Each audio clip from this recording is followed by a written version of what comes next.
Nina Baronina, je continue à expliquer que M. Hitler, autrement dit, est devenu éternel, immortel. Parce que dans le futur, il s'est projeté une image de lui, il est allé dans le futur, donc il est immortel.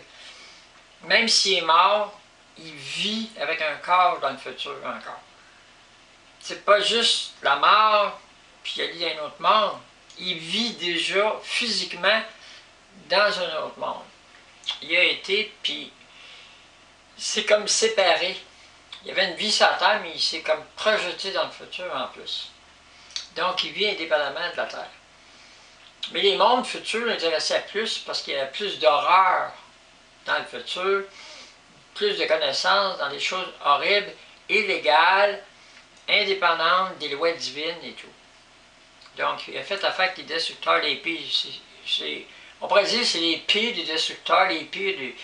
Si on peut dire, sur la Terre, il y a un Satan, mais dans l'espace, on ne parle pas ça de Satan, c'est des destructeurs. C'est des milliards de fois à l'infini pire que le pire des Satans qu'il pourrait avoir sur la Terre. Les puissants des ténèbres.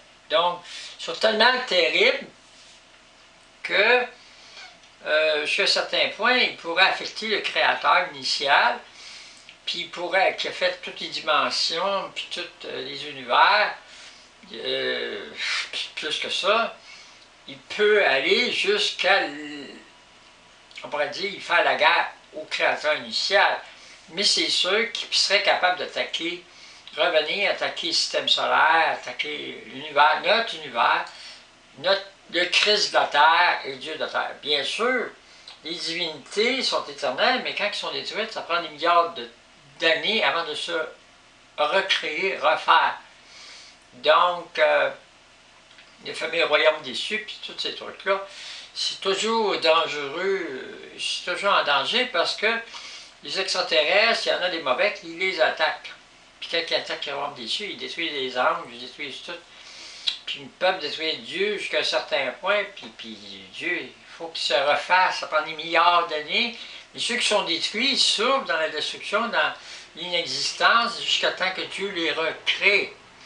Donc, c'est pas parce que vous allez aller dans le royaume déçu que vous ne souffrirez pas dans l'éternité, vous êtes appelés à souffrir autant que n'importe où, parce que la destruction, le bien et le mal existent partout dans l'univers, dans les dimensions. Il y a des gens qui suivent les lois, qui créent l'harmonie, puis il y a des gens qui ne suivent pas les lois, qui n'ont pas d'égard aux lois à construire, ils n'écoutent pas les lois. Ils n'écoutent aucune loi de construction, de paix, ils vont dans le désordre. Donc ces gens-là, c'est les pires des satans de l'univers, puis même des anti-créateurs. Donc ils vont même contre le créateur initial.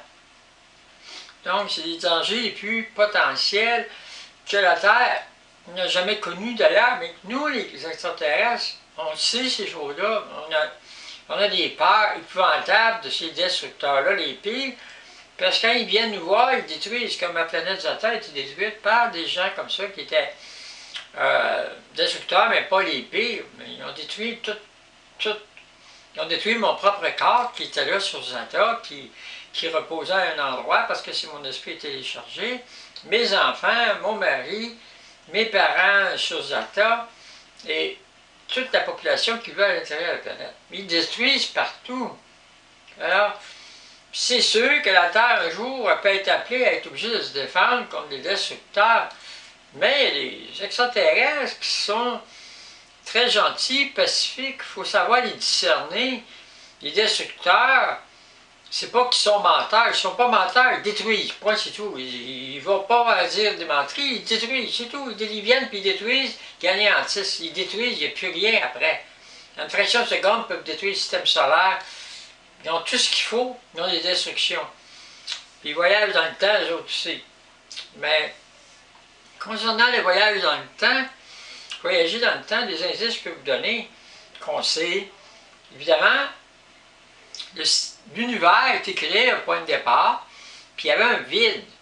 Donc, si on regarde, par exemple, le vide, Les astronomes voient ça comme des crevasses, toutes carrelées, il y a des crevasses, des creux, puis il y a des planètes qui sont là-dessus, puis tout ça, des galaxies, tout ça. Donc, dans le temps, en avançant jusqu'aujourd'hui, puis plus tard, on peut, par des fréquences, par des états de fréquence de l'état de ces planètes-là ou de ces galaxies-là, créer des indices de temps. À partir des indices de temps, on est capable de faire une modulation du temps, puis être capable de se déplacer entre ces modulations-là d'une place à l'autre.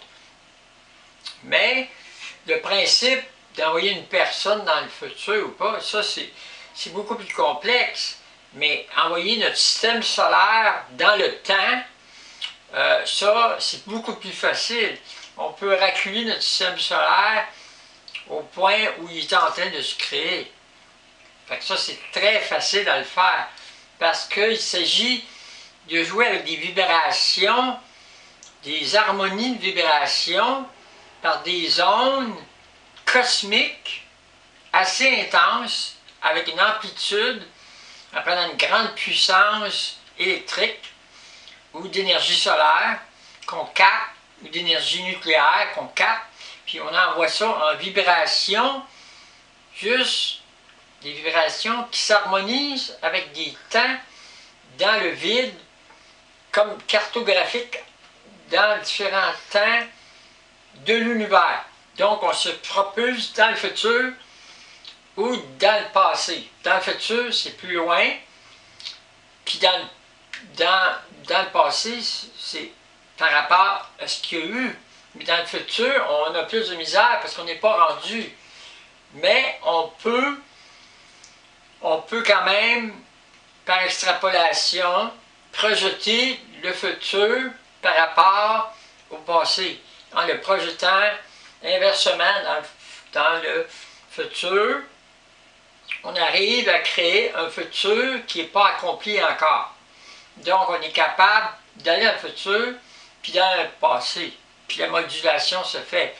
Mais c'est très dangereux de jouer avec notre système solaire, de jouer avec notre planète, notre orbite, puis tout ça, faire rapport à voyager dans le temps. Par contre, si on envoie des personnes dans le futur, il faut créer des harmonies au niveau moléculaire sur la personne. Ça veut dire être capable de prendre la personne, la changer en énergie lumineuse, puis à partir de l'énergie lumineuse, être capable, sans la tuer, de la projeter avec des vibrations dans le passé ou dans le futur. Puis on peut l'envoyer sur des planètes, on peut l'envoyer n'importe où à des vitesses excessivement rapides, mais seuls les extraterrestres avaient la connaissance de garder la vie. Parce que envoyer quelqu'un dans le futur,